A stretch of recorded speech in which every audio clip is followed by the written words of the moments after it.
¿Qué tal? ¿Cómo les va? Muy buenas noches. Episodio número 29 del método a cargo de Rafael Jiménez y de Celeste Paterno en la producción general. En el episodio de hoy es un episodio bastante particular por varias razones, pero la más importante es que nos salimos de lo que venimos charlando este tiempo, todos estos últimos 10 capítulos tal vez, y nos metemos con alguien que también se queda a producir podcasts. Y lo voy a presentar, que es el señor Manuel Bertoldi, licenciado en Física por la Universidad Nacional de Rosario, docente de Física en la Facultad de Ingeniería de Rosario y coordina el área educativa del Complejo Astronómico Municipal.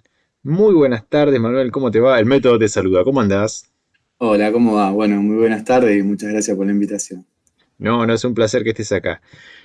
Yo te quería preguntar, porque inevitablemente alguien que hace un podcast le tiene que preguntar a otra persona cómo surge la idea de tener un podcast. Si querés contarme un poco de cómo arranca la experiencia. Bien, Nada. bien. Te comento. Hace algunos años, por lo menos 3, 4 años, desde el complejo astronómico se comunican desde Radio Universidad, que es una radio acá que tenemos en Rosario, que la produce la Universidad Nacional de Rosario, un programa falso vivo que tenía ganas de tener una columna de astronomía, ¿no? Un programa que, el de Falso Vivo, en general, un programa más distendido, charlan temáticas generales, pero siempre con un tono de un poco más de joda, ¿viste? Para bajar un poquito ya la estructuración que tenemos durante el día a veces. Relajar, tirar algunos chistes, etc. Entonces, bueno, junto con el equipo empezamos a hacer algunos capítulos, a hablar de cuestiones varias, los asteroides, los signos del zodiaco, la semana del cielo oscuro, todas cosas relacionadas con la astronomía que van pasando. Duró algunos capítulos y después, bueno, se comunicaron del programa para seguir esa columna, pero conmigo, digamos, más desde un lado un poco más, saliéndome del complejo astronómico. Le dije que sí, porque me gustaba, porque es lindo hacer radio. Me gusta, digamos, ese tiempo que tiene la radio que no tiene quizás los reels o la forma de comunicación de la ciencia que hay en las redes, ¿no? Que hay que decir todo en un minuto, muy rápido. Así que bueno, me prendí y hoy sigo. Cada 2 semanas largamos un capítulo, se llama Astronomía de Verdad. Y bueno, eso es como para contar cómo arrancó la cosa. Qué sé yo, puedo seguir, no sé si... Sí, vos sí. La idea es que hermano, habla. Bueno, bueno el programa dura 1 hora, en general estamos media hora más o menos tocando algún tema. Lo elijo yo, a veces me sugieren alguno que a mí me gusta mucho, creo que también lo tenemos que hacer quienes comunicamos ciencia, tocar temas de actualidad. No solo en el campo científico, sino también esas noticias que salen, viste, no sé, la alineación de planetas, que la Tierra se detuvo de golpe, que dejó de rotar, que Agujeros es el día más negros. corto de la historia. Todos esos titulares que salen, que es hermoso ver después cómo se generan, viste, porque es un diario en general Estados Unidos que publicó una cosa que en la traducción se hizo una mezcolanza bárbara y te lo terminan publicando los mayores medios de Argentina y a veces nada que ver, ¿viste? Una mezcla de clickbaits, o sea, esto de hacer clic en la noticia para entrar, con desinformación también. El famoso teléfono descompuesto, bueno, pasa en general en las traducciones, también en los cielos, porque hay distintos cielos a lo largo del mundo, entonces capaz hay un eclipse en España que acá no se ve, y te dicen no te pierdas el eclipse de esta noche, y vos salís y no hay nada, vos decís, ¿qué eclipse? O sea, hay muchas cosas interesantes en eso, y aparte sirve cada una de esas noticias, aparte de decir, bueno, que al menos de un análisis un poco más riguroso es chamullo, te sirve para trabajar todo lo que hay detrás. Por ejemplo, en esto del día más corto de la Tierra, de la historia, te podés meter en lo que es un día, desde la astronomía, las distintas formas de nombrar a un día, qué es la rotación de la Tierra, si es la misma todos los días, cuándo se empezó a registrar, cómo se registraba antes, cómo eran los días hace, no sé, millones de años, cómo lo van a hacer dentro de millones de años. Y te podés extender, digamos, a un montón de temáticas y terminar hablando de astronomía, de física y de curiosidad general. Y bueno, un poquito así vamos armando el programa. Ahora el último, por ejemplo, se cumplieron 48 años, no, 48 años, para el 77. 48 años. De una señal que se llamó señal WOW, que una señal de radio que hasta el día de hoy no tiene explicación. Obviamente siempre está la ilusión esta de que sean los extraterrestres tratando de comunicarse con la Tierra, pero bueno, hay un montón de posibilidades. Y terminamos hablando de, qué sé yo, de ondas de radio, de cómo nos comunicamos con las ondas, con las Voyager, cómo las frecuencias de radio prohibidas, que hay frecuencias que no se puede emitir. Así que nada, son distintas capas de sentido que tiene una misma temática y bueno, te permiten hacer un podcast distendido que yo, las dos personas con las que los hago, que son ahí quienes llevan el programa Falso Vivo, es como que también relajan un poco, tienen algún chiste, hacen muchas preguntas, también habilitan el WhatsApp para que la gente pregunte cosas, o sea que se hace bastante distendido, digamos, no es un programa, no es una clase de astronomía, Claro. Lejos de eso. Nos quedamos de risa un rato y hablamos de determinadas ciencias. No, ni hablar que, a ver, pasa algo, y es por la misma estructura que tiene la academia, que la única manera que se puede comunicar algo es a través de papers, a través de clases muy estructuradas, Uh-huh. y el sentido de la comunicación es totalmente distinto, no pasa por ahí. Sí. Y eso no quiere decir que no sea importante, pero los lenguajes que se manejan no son visuales, tienen otra forma, otra dinámica. Y esto también pasa en el aula cuando uno enseña. O sea, cuando querés comunicar una idea, vos podés ser muy bueno manejando el conocimiento académico. Si no sabes transmitir esa idea, estás en un problema enorme. Sí. Porque generás que la gente no te comprende, no es porque tenga un problema eh, de comprensión, sino porque no está comprendiendo lo que vos querés marcar. Sí, hay todo un lenguaje interno dentro de la ciencia y la disciplina, y más si vos lo haces a nivel de investigación científica, ya sea el CONICET o alguna otra institución, que si cualquiera lee eso, inclusive un mismo físico puede leer un paper de física y no entender nada, porque hay un grado de especificación muy fuerte, muy fuerte. Antes fíjate, no sé, qué sé yo, Da Vinci, todos esos, Galileo, qué sé yo, Newton, eran poetas, físicos, astrónomos, matemáticos, tenían 12.000 millones de profesiones. Hoy en día, digamos que se ramificó tanto y se profundizaron tantos que es imposible estar en todos los campos, ya ni siquiera de una sola disciplina, por nombrar la física.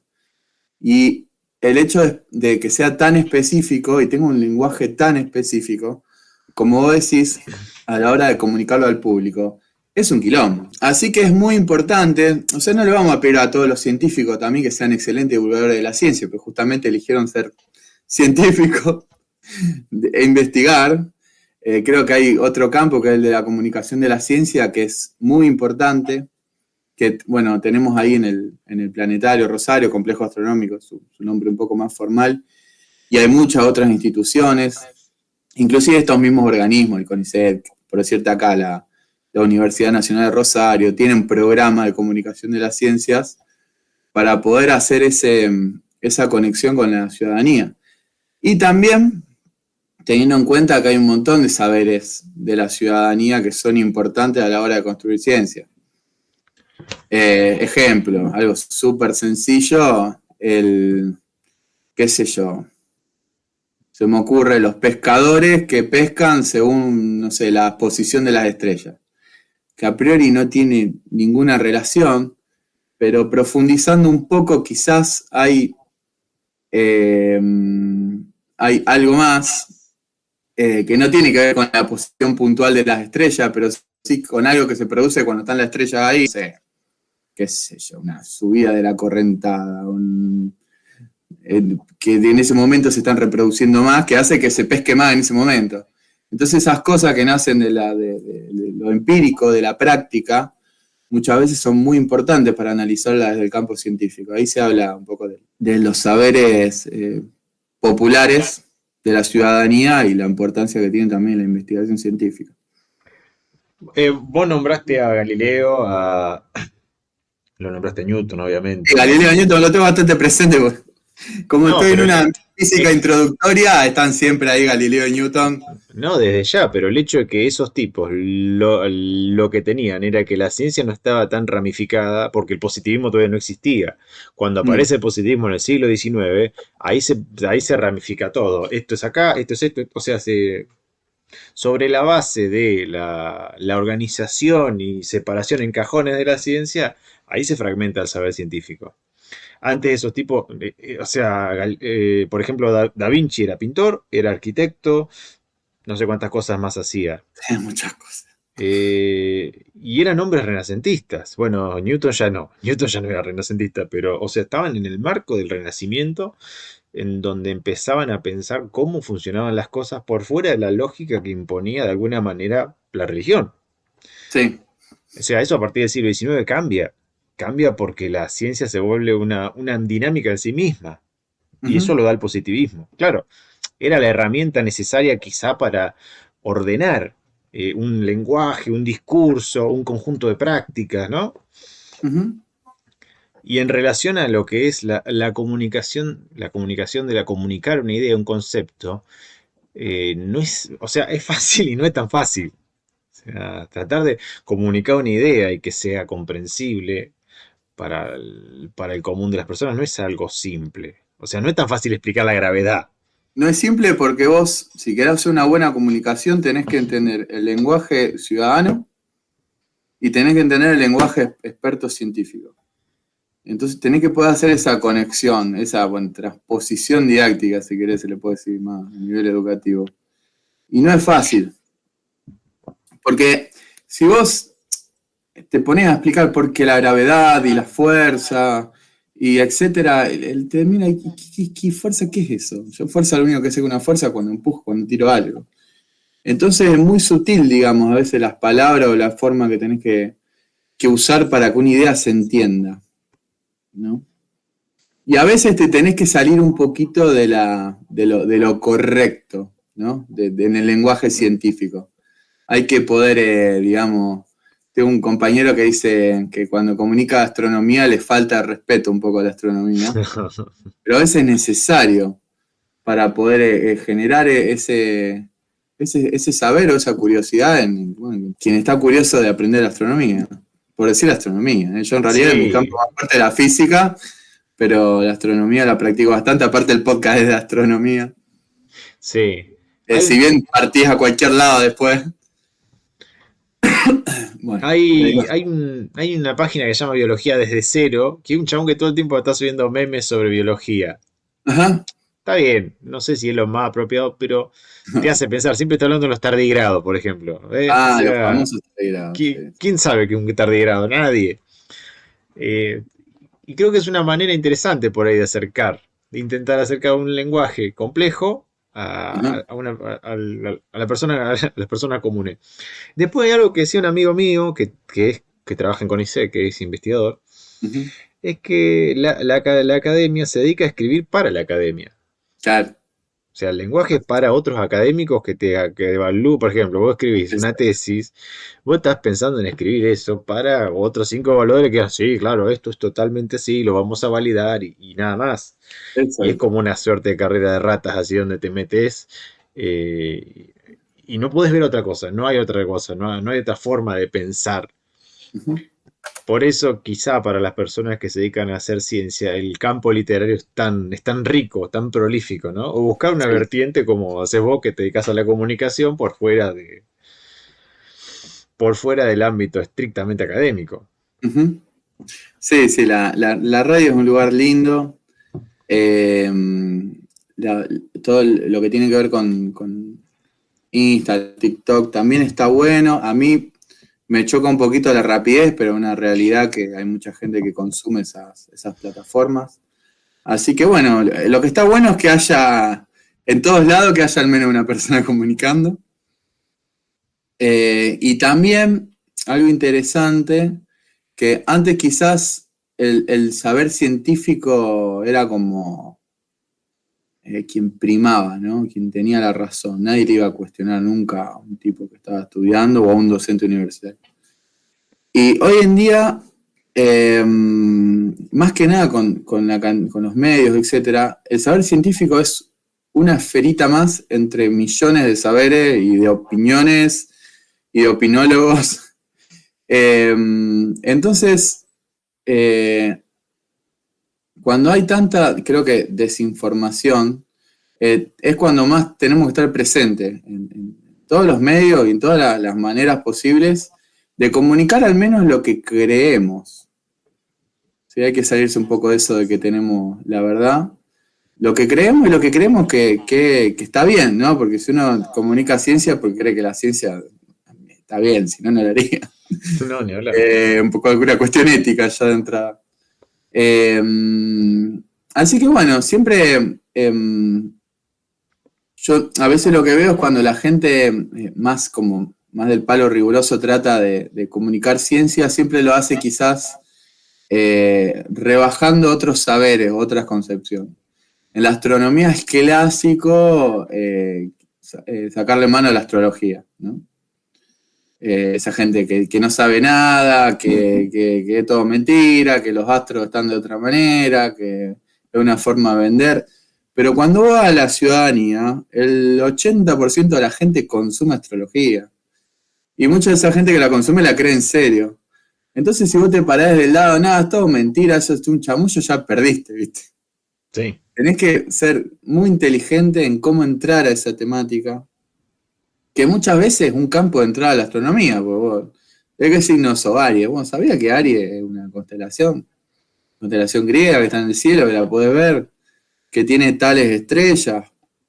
¿Sabías que el Sol se mueve delante de esas constelaciones de estrellas? O que esa misma estrella en otra cosmovisión significan otra cosa. Y le terminaste hablando de astronomía entrándole por el lado de la astrología. Y en ningún momento le dijiste que era chamullo. Simplemente le entraste por ahí. Así que en eso hay que cuidarse mucho. Hay que cuidarse mucho porque cuando uno entra en conflicto, me parece que es cuando peor termina la cosa.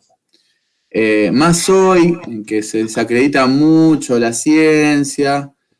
Entonces ir al choque me parece que lo peor que se puede hacer es ser profesional, y que lo que uno estudió para eso, para ser un profesional. No, totalmente. A ver, hay gente que vive del conflicto, ¿no? De hecho, hay Hay gente que vive conflicto. Hoy en día está muy en moda cuestionar todo. Lo que pasa es que las redes habilitan eso, habilitan Sí, que sí. todo puede ser cuestionado. Sí, No, sí, sí. yo no creo que esté todo, que no creo que esté mal cuestionar las cosas, No, pero lo que ocurre, acá hay algo importante, es que no hay tiempo para metabolizar nada de la información que uno recibe. Mirá, sí, puede ser. siempre lo digo, en el año 95 Humberto Eco tuvo una entrevista con Mariano Grondona. Ahí va. Humberto Eco, un escritor de la hostia italiano, ya murió hace como, no sé, como 10 años atrás. Sí, sí. Escritor del Nombre de la Rosa y demás. Y el tipo dijo, el problema de Internet es la cantidad de información que no se puede absorber. Y lo dijo en el Ajá. año 95, hace 240 años atrás más o menos. Imagínate Vamos, ahora. O sea, sí. uno tiene tanta información constante que no tenés tiempo en metabolizar nada. Ujú. Es comer y que come, sale. Come, no hay margen para pensar algo. Para pensar una idea. Una idea sola. Sí, Entonces se hace muy difícil así. Y esto sí, pasa a nivel global, no es un problema de decir, bueno, es un sector de la clase, son las clases populares o la clase media. No, no, esto pasa a nivel mundial. Entonces no hay margen para procesar información, no hay margen para pensar. sí. Si uno no tiene margen para pensar una idea, porque justamente esto está conectado con el aprendizaje, ¿no? ¿Cómo uno aprende? El aprendizaje no es algo automático, es algo que lleva tiempo. Ujú. Es algo que tiene que interiorizarse de alguna manera. Sí, Bueno, sí, sí. sí. O sea, No, ¿qué iba a decir?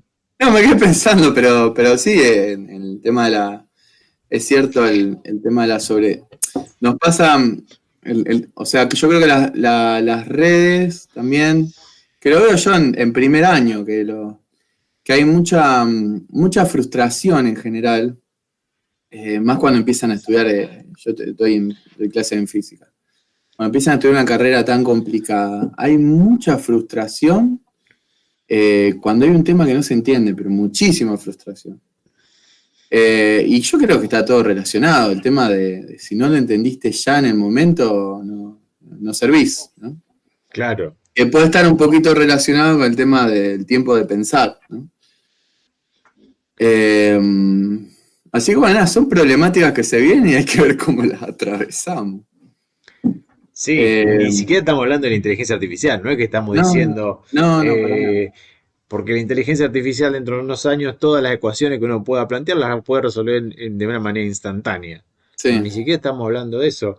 sí, sí. Pero sí hay una realidad que es la baja tolerancia a la frustración. Sí, O sea, si uno va a la universidad, tenés que pensar que cosas que no sabés, que vas a estar un rato rompiéndote la cabeza pensándolo. tal cual, sí, sí, sí. No, no es automático, o sea, es un ejercicio. Es un ejercicio de tratar de entrenar la mente para determinadas cosas. Así que bueno, nada, en educación lidiar, yo también hablo del punto de vista docente, lidio mucho con el tema de la frustración. Siempre a mí me sirve contarle a los estudiantes que en algún momento yo también fui estudiante. Uno dice que estudia toda la vida, pero bueno, en el momento que estudié la licenciatura en física, uno en particular, y que también uno rinde mal, también en un momento no entendió, también en un momento se rompió la cabeza con un problema hasta que le salió.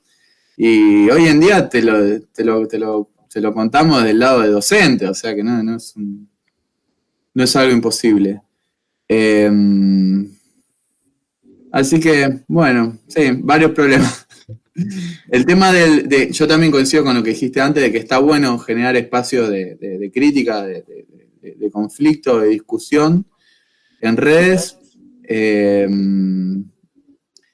pero bueno, a veces esas discusiones se tornan como bastante superficiales.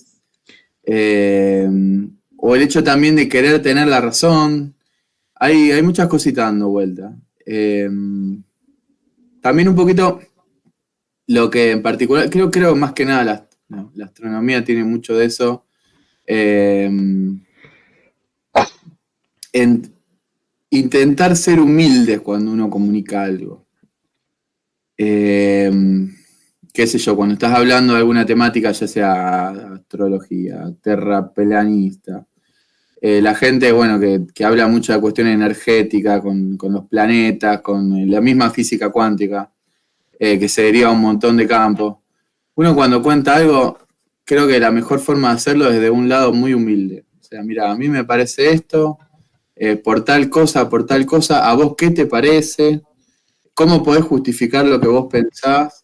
Y creo que ahí se torna el verdadero diálogo. Que es muy difícil hacer eso en una red social. Es que la Pero red bueno, social no está hay que ver pensado cómo para eso. hacerlo, porque es lo que prima hoy en día. Es que la red social no está pensado para eso. No, no Está está pensado para que te pensado. indignes Para nada. rápidamente y sigas de largo. No Putees está y pensado. este es un Sí, hijo de puta, es un boludo. Ahora sigo de largo. sí, Este es uno de. Así. Así. Y sí. así se pasa en la vida entre una red social. Así se Porque no hay pasa. nada constructivo realmente. No. O sea, si uno lo piensa fríamente por un instante, no hay una mierda constructivamente. No es que decir, no, sí, aprendí mucho de ese tipo que dijo que dijo esa reflexión tan profunda. No, porque eso se saltea a otro contenido. Si uno se quedara con una idea y la pensara todo el día y che, bueno, me parece que quizá esto por acá, por allá. Sí. Pero no pasa eso. No es que sucede eso. Uno refuerza lo que cree. No está dispuesto a decir aprender. O sea, no sé, como que la red social lo que te hace es cerrarte más adentro todavía sobre lo que vos pensás de las cosas. No es que te da una apertura. Esa apertura te la da, ¿sabes qué? El ámbito escolar. El ámbito escolar te da la apertura. Ahí tenés apertura para pensar con tus compañeros, Sí, principalmente, y sí. después con tu docente, primero con tus colegas, con tus pares. Ahí aprende, la verdad pensé que está ahí. Yo aprendí más con mis compañeros de la facultad que con los docentes. Mucho más, ¿eh? Mirá lo que te digo. Con mis pares, con pares, dialogando, preparando finales, ahí aprendes más que charlando que con los finales que te toma tu docente, por ejemplo. Sí, Porque no hay una relación de poder. O sea, estamos todos metidos en el mismo quilombo. sí, Pero eso sí, no tal pasa en cual. el ámbito de las redes sociales porque estás solo cliqueando, escribiendo tiki, tiki, ¿cómo está? ¿No? Este tipo. Ese es el punto, creo. Uno de los puntos, debe haber muchos más. Sí, sí, sí. Así que, bueno, no, yo siempre que a mí a veces un poquito, y más del ámbito a veces académico, te tiran un poquito a criticar digamos, como las no ciencias. Y yo siempre evito eso. Inclusive a veces ahí en el planetario suele venir mucho Canal 3 o Canal 5 y te dice, y bueno, ¿y el eclipse cómo afecta al cuerpo? Y te tratan de pinchar, ¿viste? Porque también quieren un poquito de conflicto, ¿viste? Pero ellos viven de la Como que basura. viven de esto. Bueno, a mí me dijo un compañero ahí que trabajaba en la tele que es increíble, porque qué sé yo, al, al astrólogo le piden cosas de astronomía, por ejemplo, que explique sobre la alineación, y al astrónomo sobre cómo va a afectar en las personas, ¿viste? Como al revés. Cruzado. Y que lo hacen a propósito, y que ya lo saben, pero es como que las mismas redes y los medios de comunicación intentan generar ese clic. Y yo siempre lo evito completamente, ¿viste? No, siempre hablo de lo que puedo decir yo como físico, como astrónomo, lo que me parece, pero de que no tengo la última palabra, qué sé yo. No me acuerdo cuándo fue el eclipse, no sé si fue un eclipse total de luna que hubo, con la luna roja, ¿viste? Sí, Eh, eso fue el año pasado. Siempre está la pregunta, ¿y cómo va a afectar? ¿Y cómo afecta a las personas y al cuerpo? Pero siento también que lo hacen, o sea, quieren un pequeño conflicto. Y no hay que dárselo. No hay que dárselo. Yo nunca se los doy. Es más, siempre le hablo con un poquito de.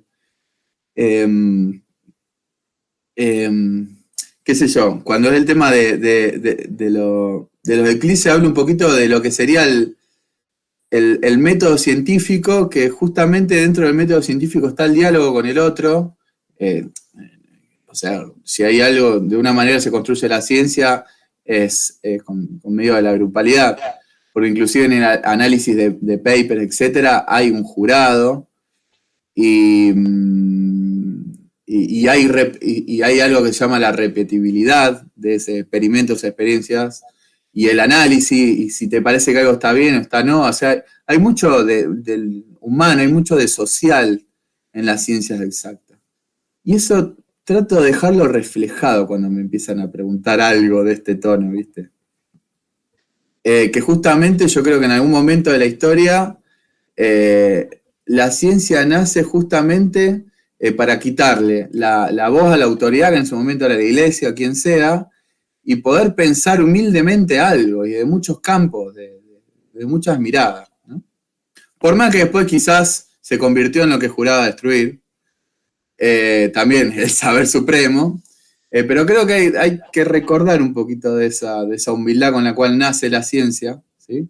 Decía Galileo, el humilde razonamiento de una persona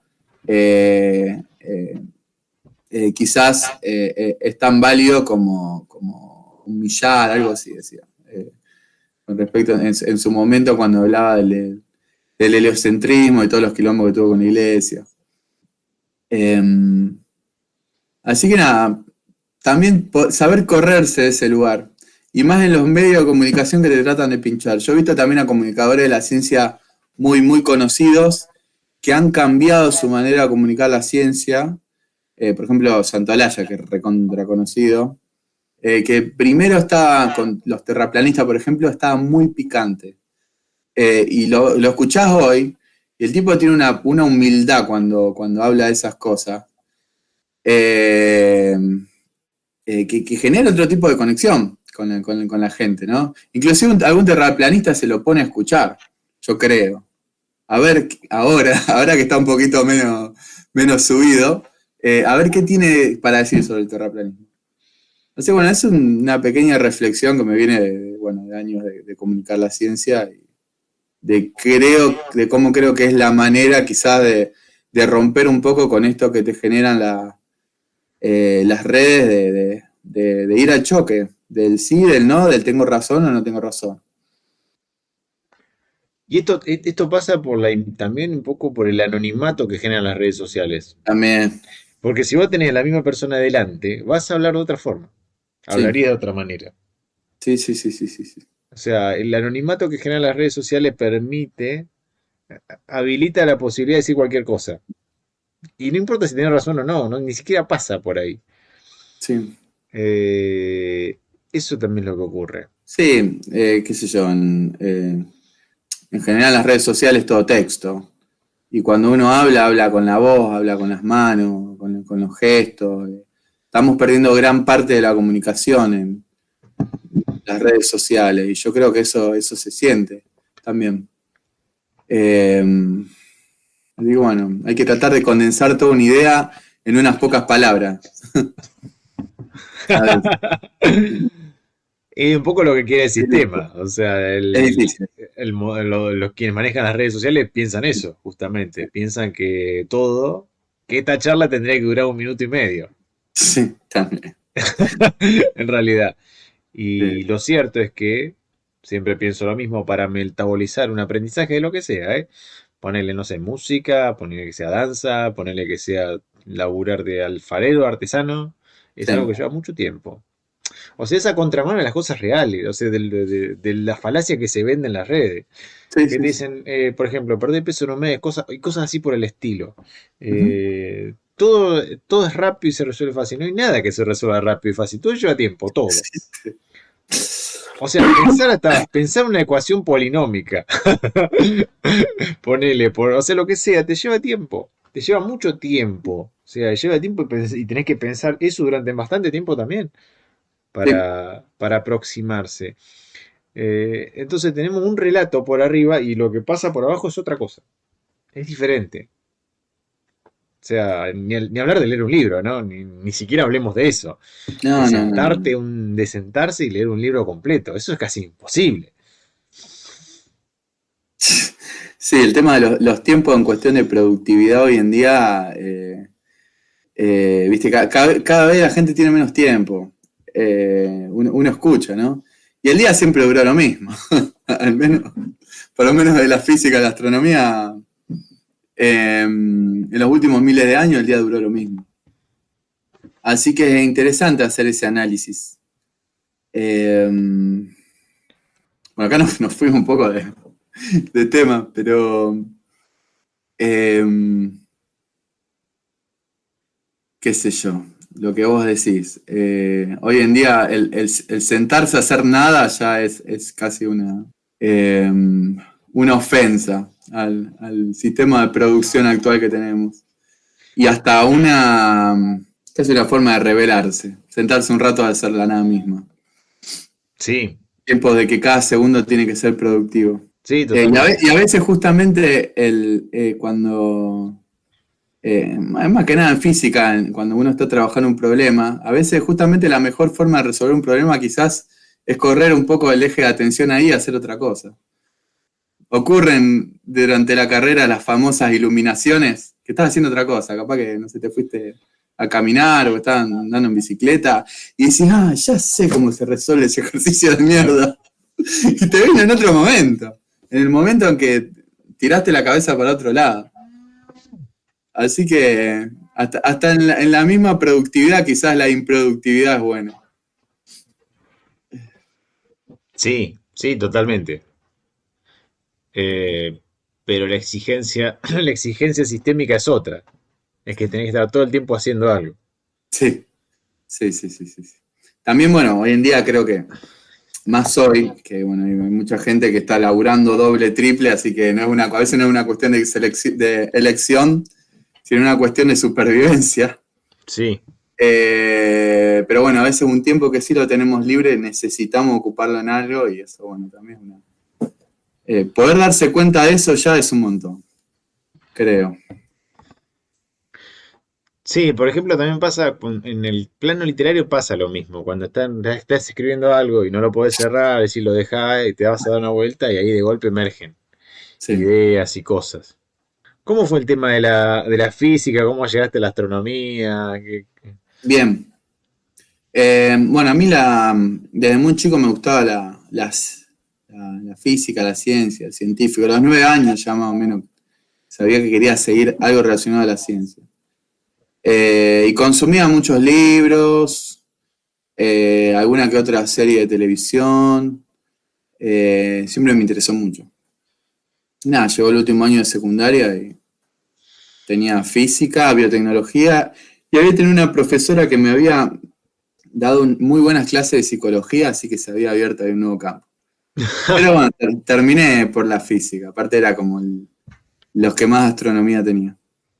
Empecé queriendo, no sé, cuando uno empieza la carrera, viste, veo mucho en los que arrancan que quieren ser súper científicos, que el Nobel, que etcétera, y a medida que uno va creciendo en la carrera, bueno, va entendiendo lo que es la vida Va y madurando, va empezando a ver básicamente. un poco más el presente. Yo siempre le digo, miren, más que pensar en el Nobel, piensen en terminar el primer año, que es bastante complicado.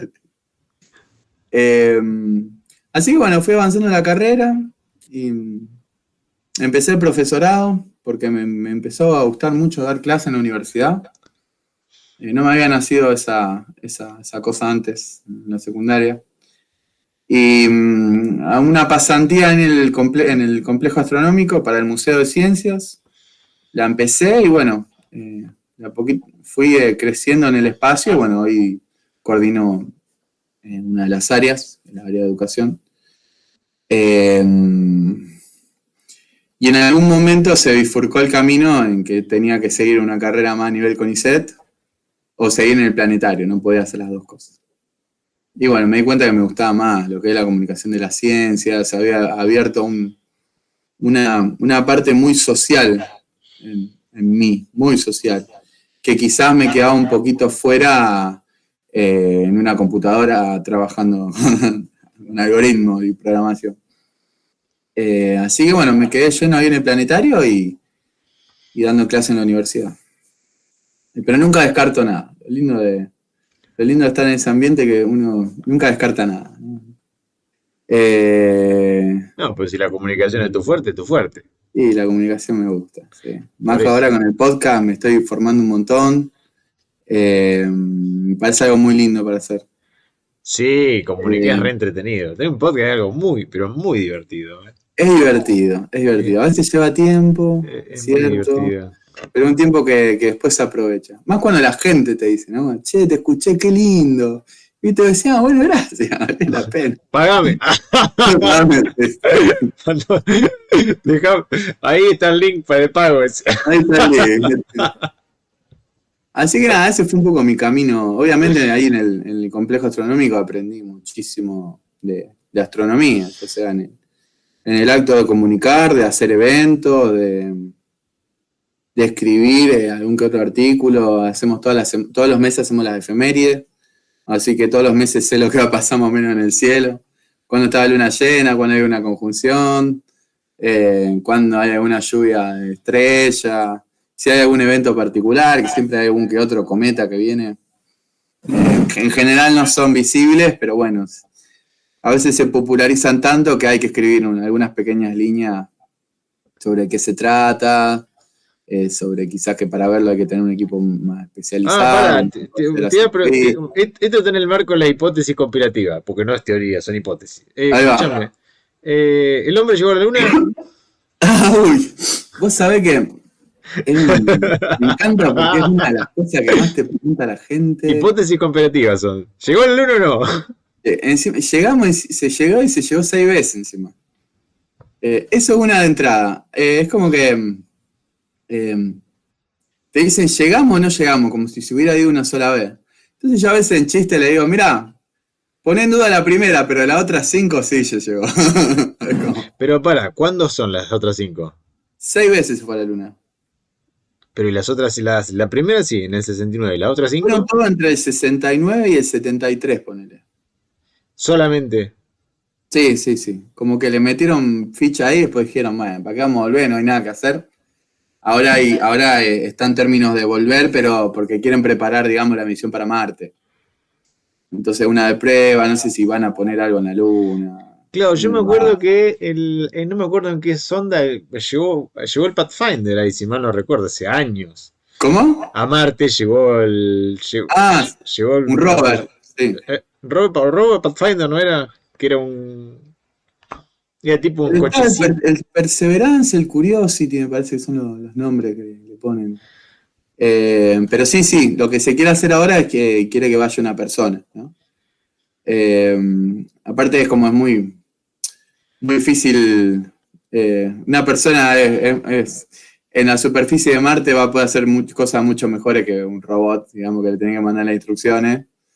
Eh, Todavía no se sabe si en Marte quizás, no se encontró vida, pero no se sabe si en un pasado hubo vida.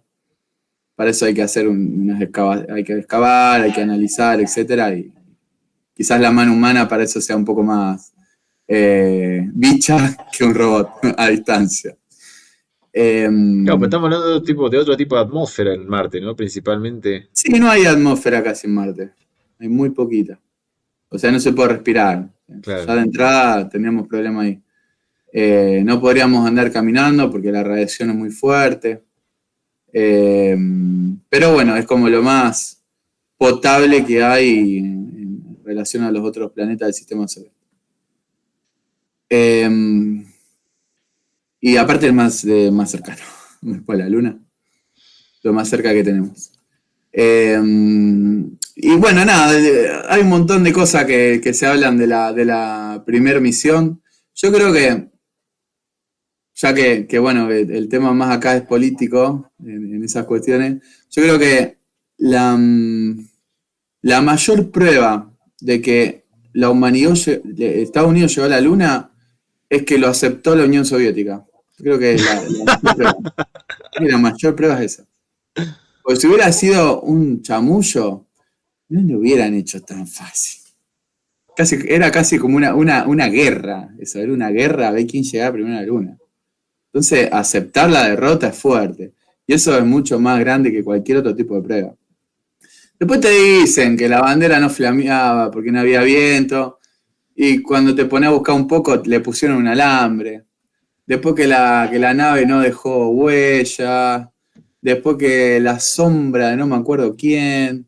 Hay un montón de cosas, ¿viste? Vos tenés para tirar para arriba. Y cada quien tiene su explicación, digamos. O sea, no son cosas del otro mundo, ¿viste? Pero hay como algo en la gente, una no sé, un deseo, una fascinación por lo conspiranoico, ¿viste? Así que lo de la llegada a la luna es genial, güey. ¿Te viene en serio? ¿Se llegó a la luna, no? O decir, bueno, sentate que lo charlamos, así que. Lo va a tener que Pero hacer como un seis tópico. veces, 6 veces se llegó a la luna. Cada una se hicieron distintas misiones. eh, eh, pero bueno, no, después se dejó de ir porque era muy caro y no tenía ya sentido volver, ¿no? Ya se sabía, o sea, ya se había constatado que se podía ir tranquilamente. Esa es la historia de la llegada a la luna. Buenísimo. Manu, ¿querés agregar algo más de esta charla que hemos Eh, tenido? ¿A dónde hay que Todo lindo, todo lindo. Me seguirte? hiciste pensar, me hiciste pensar. ¿Dónde hay que seguirte? ¿Cuál es el programa? Bueno, el programa se llama Astronomía de Verdad. Está en Sí. Spotify, está en YouTube también. El programa donde está es Falso Vivo, se llama 103.3 la Radio Universidad, FM. Y o sea, de 6 a 7 está de lunes a viernes. Yo voy los miércoles, fui el miércoles pasado, es cada 2 semanas, pero cuando hay este miércoles no hay actividad, entonces como que de 2 semanas pasa a 3 semanas. O sea, saldrían tres miércoles. Yo, bueno, a mí antes pasaba en mis redes, Yo le digo, pero no pase mis redes, yo no subo nada de astronomía. Yo de mis redes como algo personal, ¿viste? Subo la cosa que hago con algún amigo. A veces alguna cosa ahí del complejo astronómico. O a veces con algún evento lindo de astronomía también subo, pero no genero tanto contenido en Instagram. A mí me gusta charlar en la radio. Pero bueno, el Manu Bertoli en mi Instagram. Pero les recuerdo que no. Una vez me dijo, te empecé a seguir, pero no subís nada de astronomía. Me dijo una chica en un evento. Digo, no, no subo mucho. Subo algunas cosas nomás. Subo más en un Instagram más personal. Claro. En el complejo, en las redes de complejo astronómico, ahí subimos algunas cositas de astronomía. A veces hacemos algunas publicaciones también. Ahí sí, quizás. Y en lo que es astronomía, para quien le interese, el Planetario de Buenos Aires sube cosas muy lindas también. Plaza Cielo Tierra me gusta también. Después, Tere Pané, que es una cuenta de Instagram que sube cosas muy lindas. El Observatorio Alma. Astro Carla es otra que me gusta. Mariano Riva, que hay del Planetario de Buenos Aires. Diego Baú, Diego Córdoba. Hay muchos personajes dando vueltas hablando de astronomía. Sebastián Muso. Pero bueno, nada, ese es un poquito lo que tiene que ver con redes. Buenísimo. Bueno, querido, ha sido un placer que hayas estado acá, que hayamos charlado bastante. Ya sabemos más cosas de astronomía. Bien, bien, bien. El cielo es es un lugar bastante inquieto el cielo. Esto, cambia todo el tiempo, siempre hay cosas nuevas. Parece que está inmutable, pero no lo es. Al menos esa creencia que tenían los aristotélicos no es No, tan la, así. la Tierra Es se un mueve lugar que también. cambia Pasa todo que el no nos damos tiempo. cuenta. La Tierra se mueve y el La Tierra se cielo de mueve fondo también cambia. y no nos damos cuenta. Así que bueno, miren el cielo más seguido que se van a sorprender. Yo creo que mucha de todo lo que tiene que ver con los ovnis es con gente que empezó a mirar un poquito más el cielo. Muy probablemente. Empezó a mirar un poco más y dice, ¿y esas luces? Así que bueno, bienvenido sea.